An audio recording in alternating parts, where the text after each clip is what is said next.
Recorded live in Denver, this is the Super Meeting Podcast from Nexstar.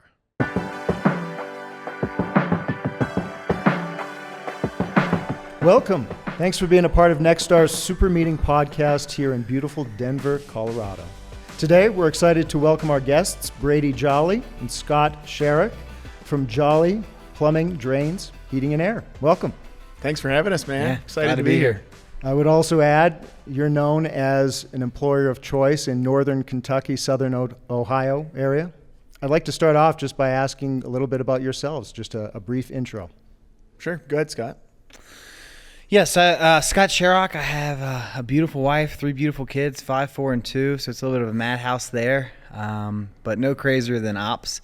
I've been in operations for 13 years. 8 years were at Jolly. Then I went to 2 years at Nexstar as an implementation coach. What a blessing that was. And I've been back for a couple years at Jolly in the operator seat.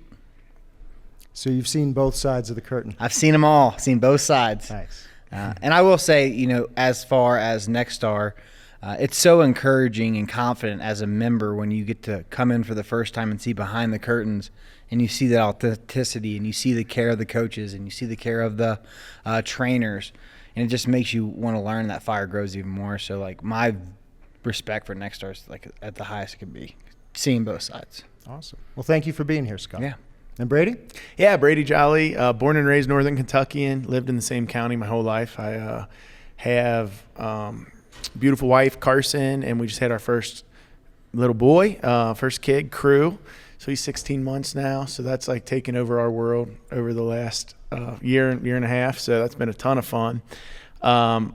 Family business. Jolly's a family business. It was started by my parents in 1979. So growing up was just very entrepreneurial. It was everything, the food on the table was coming from the money that my parents were making in a business that they started and ran and was solely providing for. And there was a lot of other businesses going on around the house. My mom was always had a cleaning business, vending machines. My parents did real estate. They were always flipping houses. So it was a very active entrepreneurial family. Always knew I wanted to take over the business and get into the business, and did that right after college, after, working in the business my whole life. So I took over management of the business in 2014 and then bought the business for my parents in 2017. That's wonderful. Quite the story. So you recently hosted a Nexstar regional event at your shop. Can you share some takeaways? Yeah, I think the regional experience, it's great because it's built for the people in the room. It's built for, I think that there was some pre-loaded content, but we didn't even get to it because it was just asked, hey, what are the problems that are facing members in the room now? We did some exercises to extrapolate that and then just dove in all day. That stuff, that was really good. It was really good content, but I think the thing with a regional, much like most Nexstar meetings, for us, even bigger than that and bigger than the content, it's the connections and the people in the room. It just, people are here at this regional, they're at our shop, supposed to be learning from us. And I know we probably learned a lot more from them than they did us. We took a ton of things from several different members there. That's amazing. Yeah, the answer is in the room, right? There's strength in the network. Yep. Wonderful. Well, thank you for hosting that. I know I facilitated one a few months back in Vancouver, British Columbia, and it's a lot to host, but I know just the benefit it provides the members just to sit at the same table, share experiences, stories, and I know Jolly, is a great example of that. Yeah, I think it was our second one. It's so much fun. We would do it every year if we could. Yeah, one of the things I would encourage too is other companies to do it. We had tons of takeaways, but I noticed the confidence that it gave our leadership team because they were able to literally physically show what they're working on, what their office looks like, what the call center environment looks like, how they're building their schedules and all the things. That was a really big takeaway for me was they finally got to share what they're working hard on, and people were, loving on them and also saying, that's awesome, this is cool. So I did notice that confidence shift from our leadership team being able to share what all they're working on and doing. It was really cool, like a side benefit. Yeah, all those little intangibles of the business that maybe working in the business we don't necessarily see, even though the work and the thought and the processes that went into gaining that efficiency. Yep. You get to put that on display and kind of rediscover it yourselves again, I'm sure. You take a lot of it for granted. Like, we have a office that we love. It's a cool space, and, the culture's pretty good and stuff, but it's just normal to us when, like Scott says, for our leaders, when other people come in, they're like, this place is awesome and you guys are so happy and your employees are all like that. Just like, you walk around with your chest puffed out like, yeah, it is good. It gives you a little extra boost, when you just kind of get used to stuff. Yeah. That was very helpful. So I'm gonna segue just something you said there. So the theme of this year's super meeting is owning your market, and one of the themes on one of the days is developing leadership and team building and overall culture for employees, the employee experience. Can you describe or share a little of what that experience looks like at Jolly? Yeah, I'll start us off. There's tons of things that we focus on employee experience. I'm going to really focus from the service manager perspective. I'll let Brady talk about like the employee experience manager role because he oversees all that. But from our service managers and business unit managers, as we call them, like we really coach about the trainings, one-on-ones, and ride-alongs.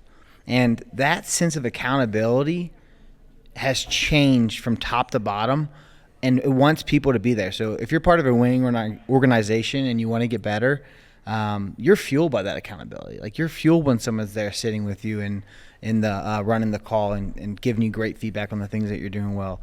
You're fueled by the one action item that you can do better. And what we've had to really do is help our service managers not just believe in them, because I think the belief in there has always been, I do believe they work, but it's hard to do that. It's really the time management factor. So teaching our service managers how to manage their time to serve their frontline employee has been one of the biggest things for us. And it sounds so simple, but it's so effective because every person on our frontline team is heard. They have a weekly one-on-one. They have a monthly ride-along. They have weekly trainings, quarterly product knowledge, and they're really supported in tons of different ways, but mostly by that service manager. So that's been really great for us. And most of them have really healthy compensation plans to their performance. So as they're winning and they're making these changes and they're providing a better customer experience, they're also compensated for it. And that's been really cool to see. Yeah, a win-win-win. Yeah, 100%. Yes. Sweet. So what I heard there is we've empowered our leaders, our frontline managers. We know that the one-on-ones, the ride-alongs, the feedback, that's going to help our employee engagement. It's going to improve the culture, but we have to find a way to develop them as leaders first so they understand, the skills of time management, right? Focus your time on doing the things that are actually going to move the needle rather than on the things that we get to check off the list. And as you talk about employee engagement and scoring, last year was our highest score. We were 90 out of 100. And going into it, we were like, what is this going to be? We've just raised the bar to a whole new level of expectations. And we were a little nervous. I know Brady and I were talking about it pre, and it's awesome to see and refreshing to see that if you really sell out to your frontline employees and have that frontline obsession for them and to support them, what you got back from that. It was really cool to see. Well, hats off to the both of you and your leadership team. Like that's the feedback that you want, right? I know sometimes it can be unnerving, right? Because we could hear back the things that are wrong, right? The things that are causing pain. So the fact that you're doing that and you got that feedback that it was positive, you're moving in the right direction, again, hats off for that. I think that engagement survey is one of the reasons that we've been able to improve our culture. It is a major reason we've been able to improve our culture. We did it 6 years ago for the first time. It was a 56 out of 100. It was painful, but we developed a process. We said, we're going to put this in front of the room. We'd be super transparent about it, show the good, bad, and ugly, the things that we're good at, the things that we're stinking at as far as the employees were concerned, and then let them help us build action items. So we've been able to do that the last 6 years, and every single year it's improved and finally got to, the benchmark that we wanted, which was 90, and like something we're super proud of. I think like when Scott and I both got into the business, it was around 2014, and I knew that we wanted to build a really good culture. To that point, it was kind of the old way of you're going to work people's fingers to a nub and just grind and grind and grind. And we burnt a lot of people out, had high turnover. And, that wasn't just – there was a lot of companies like that. It was just the trades, and it was like, man, if we're going to build a business and sustain it and grow it like crazy like we want to and achieve these goals, we're going to have to build something where field technicians want to be and they want to work at. Didn't know how to do that at all back then and made a ton of mistakes. I think at first we thought like culture was like what's in the cooler and what are the free snacks that we're offering and what's our facility look like, and maybe we throw a good Christmas party at the end of the year. And what we found over the years and when it really started to work, those things are all great. We have good events and do employee happiness stuff, but it's like, can the employee trust you as a company? Can they trust your manager? Do they know that the manager cares deeply about them and enthusiastically wants like better for them? And can they build into them and grow? And can they do they see a future at the company? Can they believe in the vision? We rebuilt our mission, vision, and values a year and a half ago, or almost 2 years ago now. And that's been completely transformative for our culture and just for every part of our business. One of our values is winners work. And I think 4 or 5 years ago, if you asked people, what do you like about working at Jolly? I think a lot of people would have said, it's easy.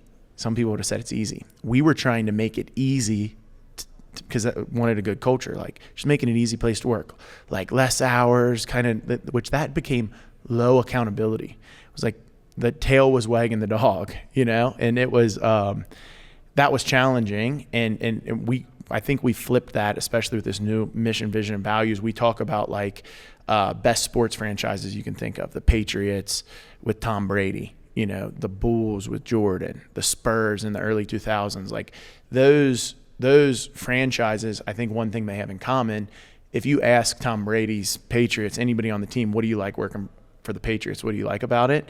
They probably aren't going to say it's easy, right? They're going to say, I'm empowered, I'm motivated, I learn every day, I grow, I've got a great team, we build together, we got a good goal, we're going to go achieve it together, we're winners. That's the culture we want. And I think it's the culture, although we're not all the way there, that we're building now. Your culture attracts the people. It retains the people. And you're checking in regularly through the employee engagement surveys to make sure that you have a pulse on that. Absolutely. Yep. Awesome. So some news to share that I heard. Jolly in October is going to be honored as Contractor of the Year by Plumbing and Mechanical Magazine. Huge bit of industry recognition. What's that feel like?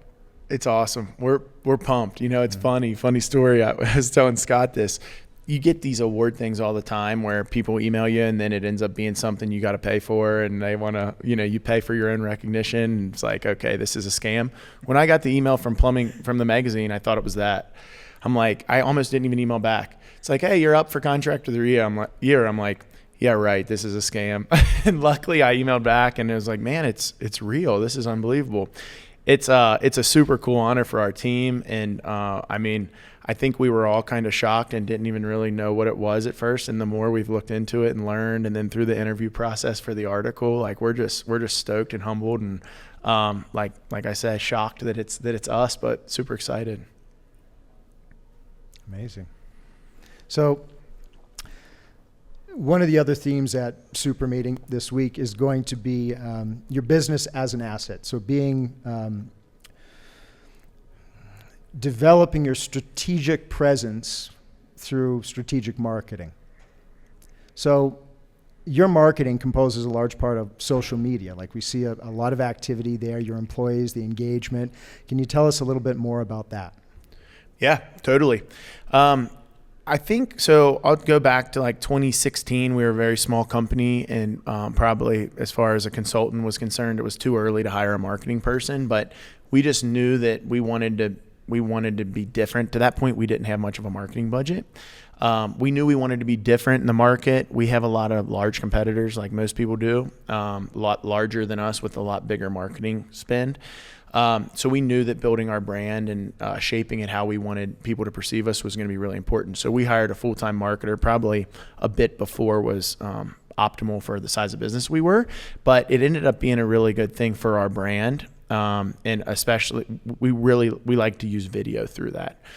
So for the last 7 years, we've used a ton of video, and I think we've got really good at content. We have an in-house video crew. They run our podcast, and we try to video a lot of the things that we do and then post about it. In small business, there is always stuff going on that's interesting and fun and funny and entertaining, and there's characters, of all kinds. We're like, why don't we highlight this and show people? Because I think it creates an authentic brand in this period we're in of private equity and these big conglomerates. We want to highlight, we're a locally owned company and we're right here in the community. We do a lot of community service stuff and try to highlight that, hey, we're going to be here. A lot of the money here stays, all the money that comes from our business stays in our area, and we're going to continue doing that. I will say that I think that a lot of that focus on brand has been a bit of a detriment, and it's something that we're learning now. We're in a major marketing shift. Up to this point, we've spent about 70% of our marketing budget has just been brand. And honestly, over the last couple of years, we have not done a good job generating leads and filling our 3-day call board. And that's something we're in the process of shifting now to more like the opposite, like a 70% lead generation budget and a 30% brand budget. I will say, I think that brand building is going to prove to be really important as we now go after just ultra growth mode and lead volume. So this morning we heard from one of the keynote speakers, Jay Baer, and he shared. I had some interesting takeaways. I thought it was a fantastic keynote. What were some of your takeaways? Just speaking to the marketing side, and you mentioned the brand versus what he spoke about. I'd love to hear your takeaway. Yeah, one of my takeaways was doing something for every customer. We do a lot for converting customers, right? So sewer installs, pretty much any job over $1,000. We use 2 Year Success, and they do an amazing job of, really honoring our customers for using us. Yeah, it's great. I just got some 2 weeks ago. It was really good. I think there's some back there. I have to try it after this. But that was all customers, not just converted customers. And then I started thinking about all the things that we're doing. So we give dog food to the local animal shelter for every drain we unclog. We call it Unclog for Dogs. And I started thinking, I'm almost positive we're not telling every single customer that we're doing that. And it's just a missed value add. So it's something that we're already doing. We're just not telling it enough. We're not showing them that they're part of that because they're using us. They're able to give back. So that was a big takeaway for me, is really coaching them and celebrating with the customer. Hey, just you using us has been able to help out someone's dog. That's awesome. Yeah, that's good, Scott. My takeaway, our mission statement is reimagining how the world experiences home services. And although that mission statement we just developed a couple years ago when we revamped our mission, vision, and values, that is birthed from 47 years ago when my parents started the business. My dad was a business guy. He came out of business school, never worked with his hands in his life, couldn't find a job, found a job as an office manager at a plumbing company. A year later is out in the field through a long series of events being a plumber. And he's looking around and he realized other plumbers weren't like him. It was nothing against them. They were great plumbers, great people, exceptional moral character, but they had the stereotypical plumber. They were the butt crack plumber. They were the stinky kind of, not good looking uniform, not a consistent uniform, dirty truck. And that was the plumbing culture in our area. So he literally started Jolly Plumbing because he saw a need to reimagine and be different. Clean cut, nice truck, very good over the top communication, thorough evaluation, exploring everything on the job, do anything to make the customer happy. And so now, fast forward 47 years, that's not good enough. Look around. There's amazing companies in our area and all over the country that do far beyond just those things I just listed, right? In the 70s, you could get away with that, and that could be incredible service. So now it's a challenge to reimagine how the world experiences home services. We've got to think of new ways to do that. And with Jay's thing, it was spot on of just creating these things. I don't think it's easy, but I think that as a leadership team, we need to really consider, if we're going to live by our mission, how can we reimagine that and make crazy experiences for our customers and our employees. Yeah, that's amazing. Sounds like you're following your father's lead, because back then, yeah, that was to be that trend setting when it came to home services is something pretty special. Sure. So as we wrap this up, just a quick one takeaway that you've experienced at Super Meeting this week, or one thing you're looking to take away possibly over the next few days. Yeah, for me, it was really day one, and it was just talking about the follow-up estimates, and we haven't done a great job with that. So they were doing the exercise and estimating what revenue you had. Well, I just pulled it up on ServiceTech. We have 19 million in open estimates that are getting a less than quality email campaign drip. So we have lots of work to do there. So big find, big nugget. Awesome. Thanks for sharing. Yeah, I think for me, in the world right now we're in with AI, and in this transitional period where everything's going to AI, there's a lot of conversation about like the customer experience. The first time they interact with a human from your company could be at the door knock, when you knock on their door. Super cool. That's awesome, exciting, huge opportunity for our industry. And I think that to Jay's point today, like to be a differentiator, you have to have a human connection. Jolly, that's what makes Jolly special. That's what makes our company special. And if you ask our employees or read our reviews, it's like, it's so much about people. It's so much about like, this was a great person. I had a great conversation on the phone with your CSR, Laura, or whoever it may be. And then I was updated throughout the day, and I love those girls in the office. They're so fun. And then the manager reached out. Like, there's all these threads that, if we don't do that, we're no longer us, and it would be a big shakeup for our business to not do that. So I think for me, and we don't have it figured out, but it's like, how can you be leading edge technologically and use those resources appropriately while maintaining the human connection that makes us us? Awesome. Great way to finish, Brady. I want to express my gratitude to you both for taking the time out of Nexstar Super Meeting here in Denver. Thank you again. It's awesome. Thanks so much, Joshua. Thanks, Joshua. Appreciate it, man. Thank you so much for listening. Head on over to youtube.com/Nexstar Network to get your podcast fix, and subscribe to get updated on all the newest releases.